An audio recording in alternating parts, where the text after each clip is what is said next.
since I've worked in a business school for 20 years, at different business schools for 20 years, I thought I would use this conference to reflect on this work.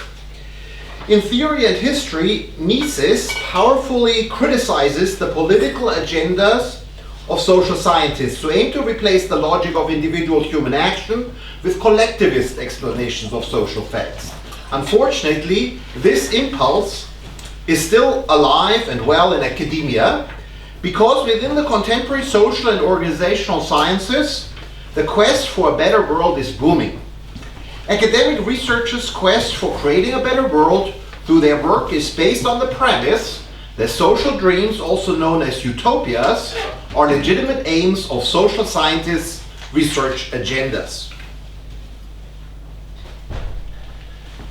In this presentation, I explain how the central epistemological assumptions within contemporary social science contribute to the erosion of freedom in the West.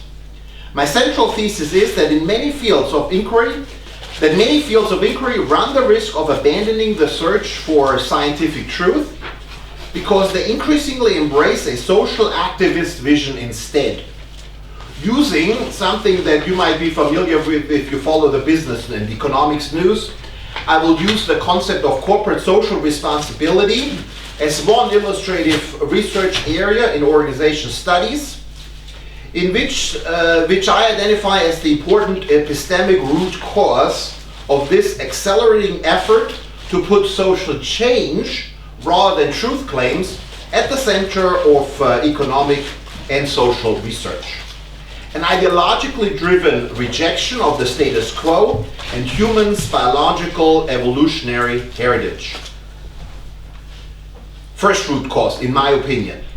The main conceptual foundation for social scientists' quest to strive for what they see as a better world is what is referred to as the standard social science model, which is summarized on this slide. It denies the biological evolutionary constraints of human nature, and I was very happy to see a presentation in the morning on this downstairs. Despite its shortcomings and obsolescence, the standard social science model has unfortunately preserved its intellectual appeal mainly because of its moral authority and legitimizing function. The central logic of the standard social science model starts with the observation that there are no or only minor innate differences between different human populations. Also known as the blank slate. You might know this term, the blank slate. Insofar as social scientists observe differences, they result from learning and external influences. Typically, as the standard social science model stipulates, first and foremost differences in power. The causal arrow is unidirectional. Social and cultural forces, largely external to the individual, precede decision making. Because the standard social science model denies the existence of an innate human nature, Steve Pinker wrote an important book on that called The Blank Slate. The main generator of the complex and meaningful organization of human life is a set of social facts realized at the group level. The human mind is likened to a computer whose functioning depends on extra genetic programs for governing human behavior. According to the standard social science model, individuals' identities and drives are socially constructed, perpetuating Karl Marx's early insistence on such social construction of reality. Advocates of the standard social science model suppose that even gender and emotions such as jealousy, paternal love, or moral disgust are social constructions. Although ample evidence highlights the obsolescence of and lack of scientific support for the standard social science model, this worldview prevailing among most social scientists leads to unjustified faith in the almost infinite malleability of human activity on both micro and macro scales. These contemporary concerns about the intellectual's unwarranted utopian belief in human malleability had already been anticipated by Hayek in various works on numerous occasions. Second root cause, what I believe for this elitist utopianism that you see in academia, in the social sciences in academia. By itself, the standard social science model is insufficient to explain the contemporary trend in the social, behavioral, and organizational sciences toward elitist utopianism, which by default makes certain normative commitments. The other important explanation is the increasing intellectual attack on the descriptive normative divide, calling into question the orthodoxy of facts being separate from values. This skepticism about the fact-value dichotomy, also called Hume's guillotine, is based largely on pragmatist epistemology, contradicting Hume's famous objection to the entanglement of facts and values. Empirical inquiry is an investigation and description of reality, whereas normative inquiry focuses on the prescriptive study of what ought to guide human action. Despite pragmatist protestations, keeping these two realms of inquiry distinct seems the most appropriate epistemological choice, and the Austrians are clinging to that choice. Facts and values are supposed to be separate. But in today's social science, that's not the case anymore. Both Moore's insistence on the naturalistic fallacy and Stevenson's arguments about the possibility of normative disagreement despite factual consensus provide a convincing logic that preserves the validity of the demarcation of facts and values, and that Hume was right after all. Nevertheless, an increasing number of organizational researchers embrace pragmatist philosophy. Pragmatism, rejecting scientific value neutrality, regards the distinction between facts and values as artificial. Denying the possibility of value neutrality in science, pragmatism also questions the desirability of the search for objective truth. Consequently, research topics tend to be judged based on intersubjective collective agreements on certain values and norms that permeate the scientific enterprise. Based on the way scientific inquiry is structured, this intellectual consensus is necessarily elitist. Findings that do not fit this consensus are denigrated or ignored. Research that conforms to the elitist consensus is applauded and funded. According to the pragmatist, there can be no value-neutral description of facts, which would, for example, indicate differences in average intelligence quotients among different demographic groups. This paves the way for social science as the arena of social activism, characterized by a type of intellectual groupthink that denigrates and underfunds alternative perspectives, including, by the way, Austrian economics. That's one of the reasons why it's not mainstream. Pragmatism only allows for those truths that are morally palatable, and this palatability is decided by an increasingly left-wing social science elite. Now, you might not believe, by the way, that science is very left-wing, but yeah, maybe you find this the truism actually. But there was an important Stanford political scientist called Bonica, who is, by the way, a left-winger. He's committed left-winger. He was so mad and sad that Hillary lost, and he's tweeting about this every week. But he did a study, he published a study in 2014 studying different industries, what their political distribution of members in that industry look like. So academics, as you can see, have a huge majority of very left-wing committed members, and very few right-wingers. That's almost identical to the entertainment industry, which is of course also in the news how left-wing they are, in, for example, opposing Trump. Newspapers and print media similarly, right? This could also explain why he's so mad about their fake news. Well, because the members in that particular industry are so much committed to left-wing values. And then there are other industries where it's more evenly distributed, and then there are other industries where there are actually right-wingers are in the majority, like in agriculture and oil, gas, and coal. That's based on US data, based on contributions to political parties. They give us, of course, conclusions about how committed the members are to their values, political values. So that's quite an interesting study that we need to keep in mind.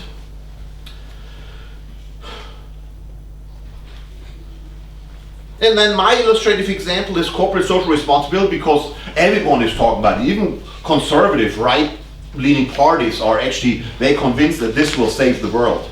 I wouldn't be so sure. Corporate social responsibility can be cited as one research stream that manifests contemporary social scientists' utopian impulse.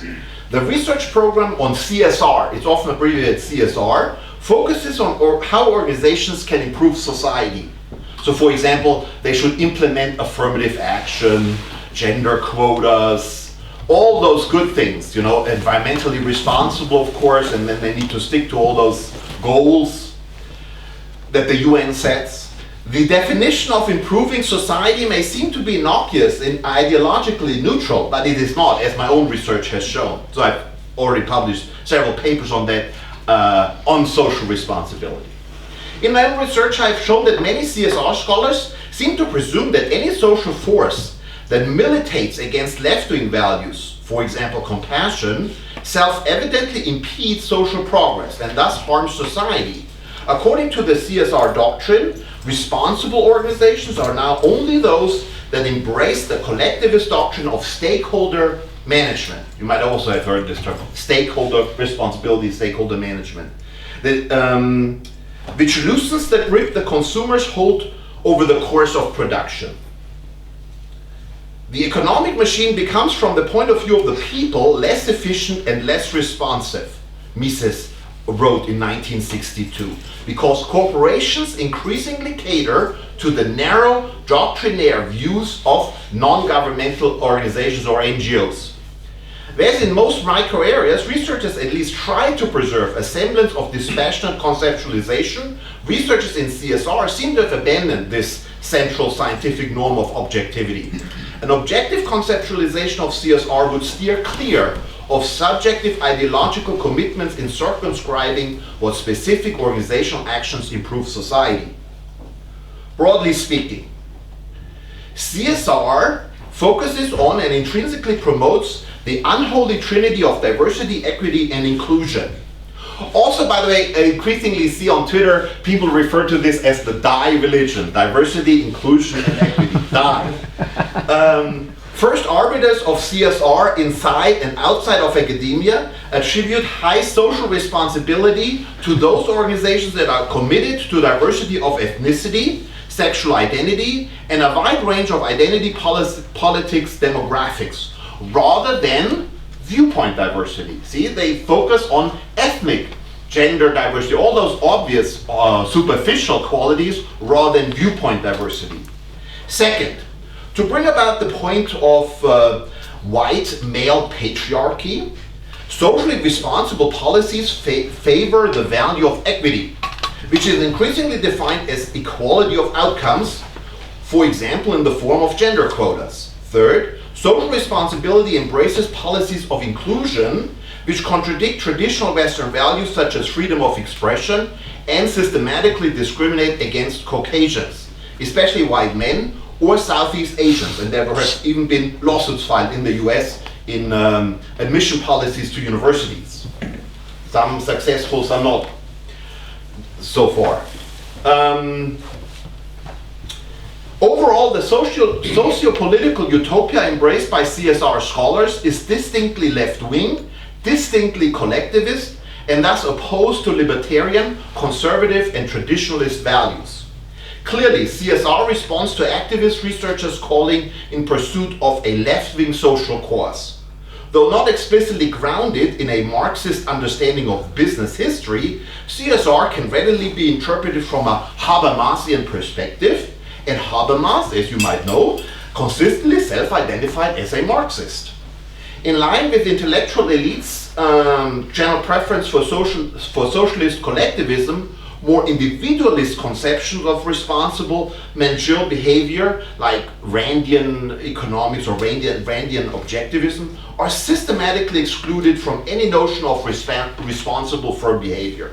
However, the collectivist guidance of economic systems towards sustainable development, as it's now called, oblivious to self-organization, oblivious to social complexity, and oblivious to emergence, tends to ignore the unintended consequences of such socially responsible collectivism and large-scale institutional change. And that's, of course, where our two papers connect on the narcissist impulses of the totalitarian state.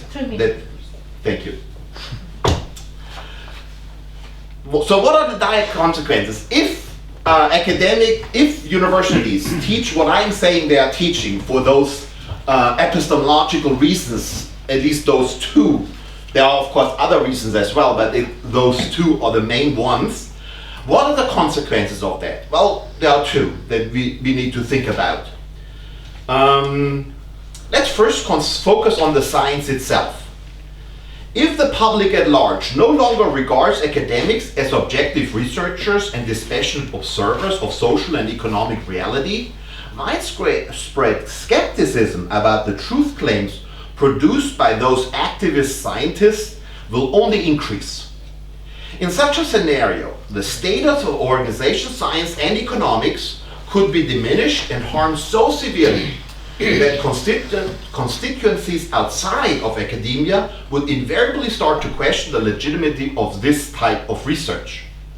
This self-inflicted harm would be analogous to the loss of legitimacy of the news media and journalism since the turn of the millennium, which is almost worldwide, but at least in the Western world. So journalists were regarded much more highly before 2000 than after. So something happened. In a world in which reportage of the facts is indistinguishable from propaganda, the credibility of the cited facts comes into question, and so does the legitimacy of the profession.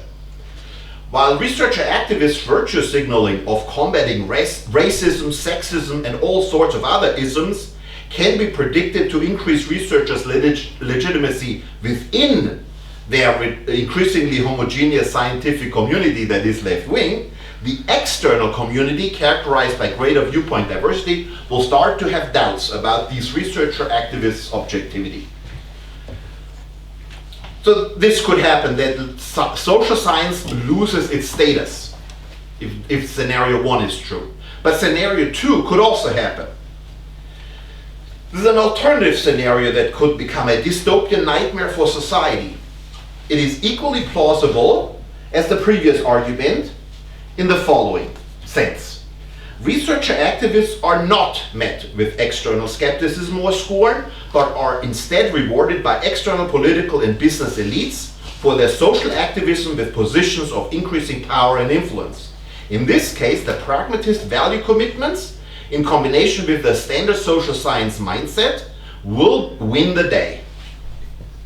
And then what we could have, of course, is this statement by C.S. Lewis coming true, who wrote on benevolent tyrannies. And I do think that we are increasingly moving in the direction towards becoming benevolent tyrannies. Of all tyrannies, C.S. Lewis wrote, a tyranny sincerely exercised for the good of its victims may be the most oppressive. It would be better to live under robber barons, he wrote, than under omnipotent moral busybodies. The robber baron's cruelty may sometimes sleep, his cupidity may at some point be satiated, but those who torment us for our own good, for example, by imposing CO2 taxes, carbon dioxide taxes, whatever their cause, the latest green cause is, will torment us without end, for they do so with the approval of their own conscience, he wrote. Conclusion. Certainly, the promotion of intellectual heterodoxy within academia is a proper first step in defeating the collectivists, the enemies of individual freedom. Advocates of individual freedom must learn to recognize outside or within their own disciplines those research programs which promote the erosion of individual liberties. For example, in the form of ever more onerous regulations to combat climate change, in the name of sustainable development. Remember, these are moral busybodies, and they are very happy to restrict individual freedom that way. More positively, academic leaders have an important duty to promote those research streams that are committed to individualism and liberty. From a broader philosophical perspective, an anti-collectivist mindset would have the epistemic and cognitive elements that characterize a conservative mindset, or Hayek would probably have called it a classical liberal mindset, you know, in his famous epilogue to the Constitution of Liberty, where he says he doesn't want to be portrayed as a conservative, but as a classical liberal. Now, I have problems with the term liberalism now, because it has actually been adopted by the left for their collectivist action. Unless an increasing number of social scientists questions the moral and epistemological certitude of utopian collectivism, the ideas of liberty and individualism central to Western civilization, and we heard that before, no, the saviors of Western civilization we heard before, may only survive within the narrow confines of the Austrian school of economics. We must not allow universities to become the breeding ground of new dictatorships. Thank you.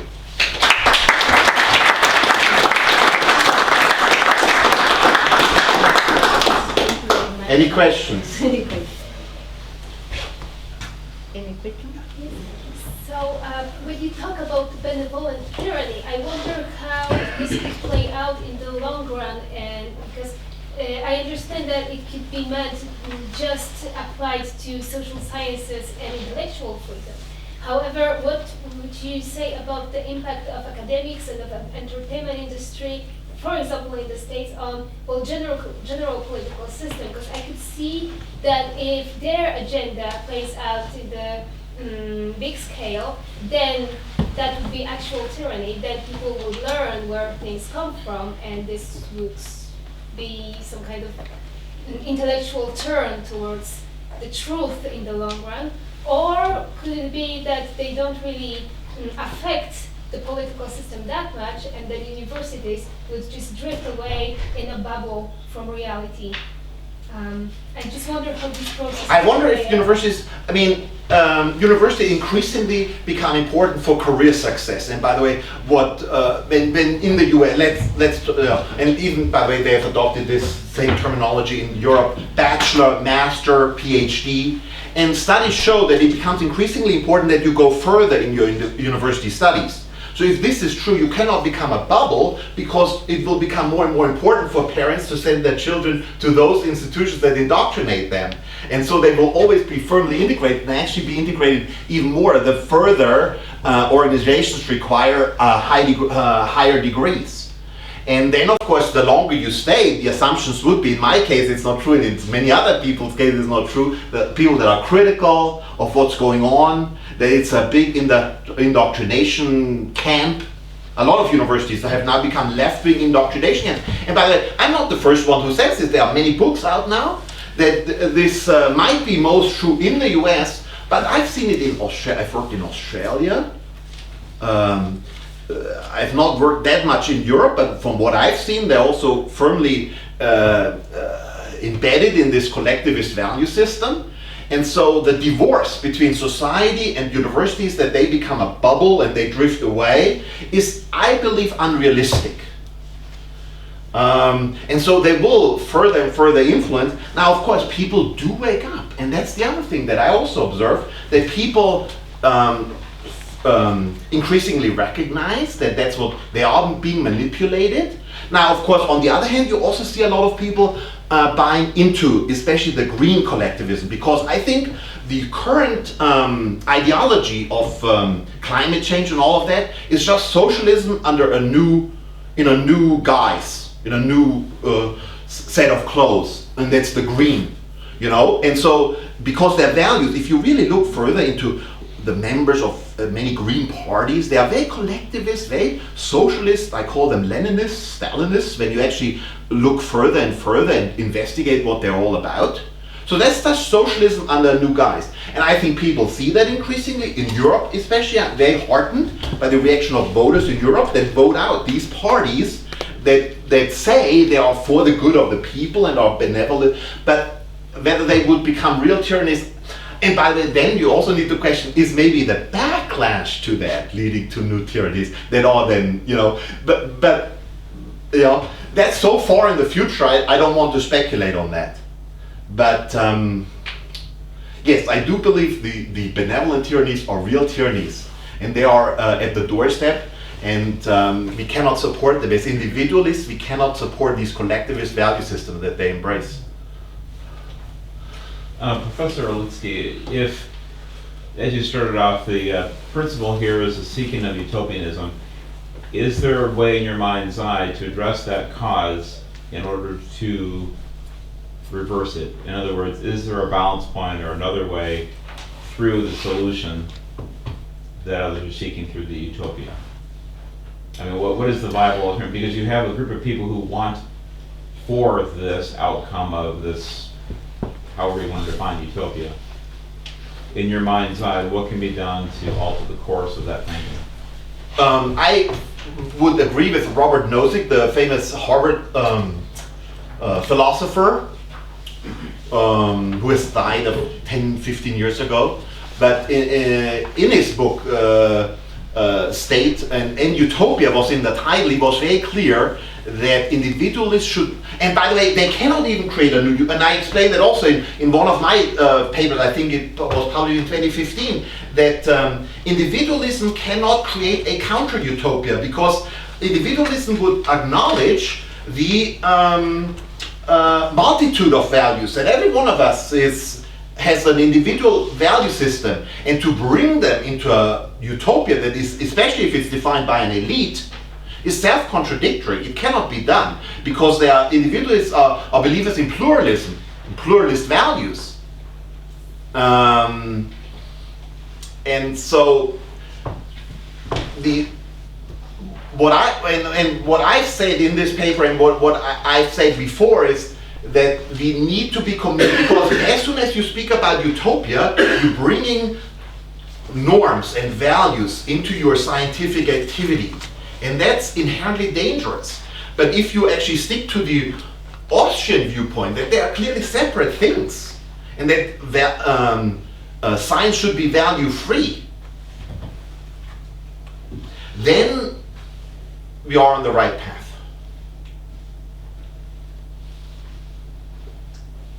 Yeah. Wouldn't the acceptance of morality be the acceptance of some form of values? How could you be valueless and believe in? Well, but that's not. I'm only talking about social science and scientific activity. And by the way, some of them have been very clear in their books that a social scientist should almost expose their values at the beginning of the activity, so that the reader of their treatise is sure where they are coming from. So in that sense, they don't want an implicit supposition that the author's moral values are the same as the reader's moral values. They want to expose that. And the ultimate driver of that, I think, is value freedom in science. Now, I agree with you, if that's what you meant. In real life, that's impossible. But in social science, that should still be the standard, and we shouldn't let 30 years of the 1968 generation influence us in a certain collectivist direction that wants to merge the two, and it comes under the philosophical idea of pragmatism. It's philosophical pragmatism. They are some of the most dangerous postmodernists. And universities are full of them. And they don't want to separate anymore their own activity that they do in social science from what society should become. You know, they want to define how society should be structured and guided. But that's really not social science according to any individualist or value-free conception of social science.